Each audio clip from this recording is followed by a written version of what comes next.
13 December અને ઘણા લોકોને એવું છે કે પૈસા માફ થઈ જશે.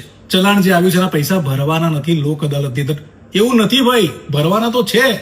તમે ખોટી રીતે કદાચ ડ્રાઈવ કરી છે, એટલે સ્પીડમાં વાહન ચલાવ્યું છે, કે પછી સિગ્નલ તોડ્યું છે, એટલે હેલ્મેટ નથી પહેર્યું, કે પછી સીટ બેલ્ટ નથી બાંધ્યું, તો ચલાણ તો આવ્યું હશે. કે પછી ખોટી જગ્યાએ વાહન પાર્ક કર્યું હશે. પૈસા તો ભરવાના છે. અત્યારે પ્રિન્સિપલ ડિસ્ટ્રિક્ટ સેશનના રાહુલ ત્રિવેદી સર મારી સાથે છે. Sir, what do you think, જે લોકો મેસેજીસ કરી રહ્યા છે કે પૈસા નથી ભરવાના, કે પછી એ લોકોને વર્ચ્યુઅલ કોર્ટની અંદર કદાચ 20%, 30% જે કન્સેશન મળશે, એવું કંઈ ખરું સર? આગામી આ 13મી ડિસેમ્બરના રોજ સમગ્ર દેશમાં નાલસા એટલે રાષ્ટ્રીય કાનૂની સેવા સત્તા મંડળની અનુસરામાં લોક અદાલતનું આયોજન થનાર છે.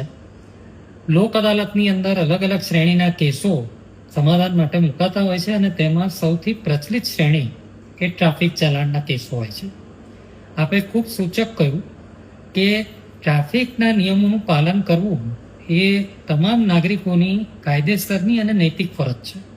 જે આપે બીજો પ્રશ્ન કર્યો એ ખૂબ સૂચક છે અને ખૂબ જ અગત્યનો છે કે સુપ્રીમ કોર્ટ દ્વારા, કે રાષ્ટ્રીય કાનૂની સેવા સત્તા મંડળ નાલસા દ્વારા, ગુજરાત સરકાર દ્વારા, ગુજરાત હાઈકોર્ટ દ્વારા, કે ગુજરાત રાજ્ય કાનૂની સેવા સત્તા મંડળ કે કોઈ પણ સક્ષમ ઓથોરિટી દ્વારા આ ટ્રાફિક ચાલાણની રકમમાં કોઈ પ્રકારનું કન્સેશન આપવાનો નિર્ણય નથી લીધો.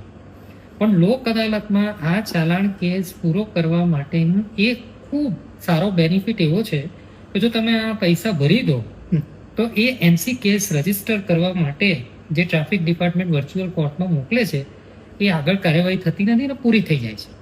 અને બીજી એક વસ્તુ એવી છે કે જેટલા ચાલાણના તમારા રૂપિયા ભેગા થાય છે એ આરટીઓ ડિપાર્ટમેન્ટ પાસે ડેટા હોય છે કોમ્પ્યુટરાઇઝ બેઝ પર, અને એ લોકો એ રકમને લિયન તરીકે રાખે છે. શિસ્તપ્રિય સુરતની જનતા છે અને આપણે ટ્રાફિકના નિયમોનું ચુસ્તપણે પાલન કરવી આપણી ફરજ છે.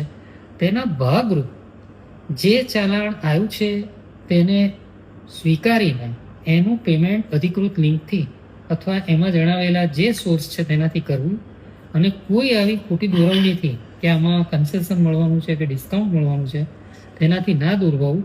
ચોક્કસ લોક અદાલતનો એક ફાયદો મેં અગાઉ કહ્યું એ પ્રમાણે એવો છે કે જો તમે આ ચાલાણના પૈસા ભરી દો તો તમારી સામે કોઈ એનસી કેસ જે ટ્રાફિકમાં થાય એ થયો હોય તો પૂરો થઈ જાય છે, અને જો તમે પ્રી લિટિગેશનમાં પૂરો કરી દો અથવા પેમેન્ટ કરી દો તો એ કેસ રજીસ્ટર થતો નથી.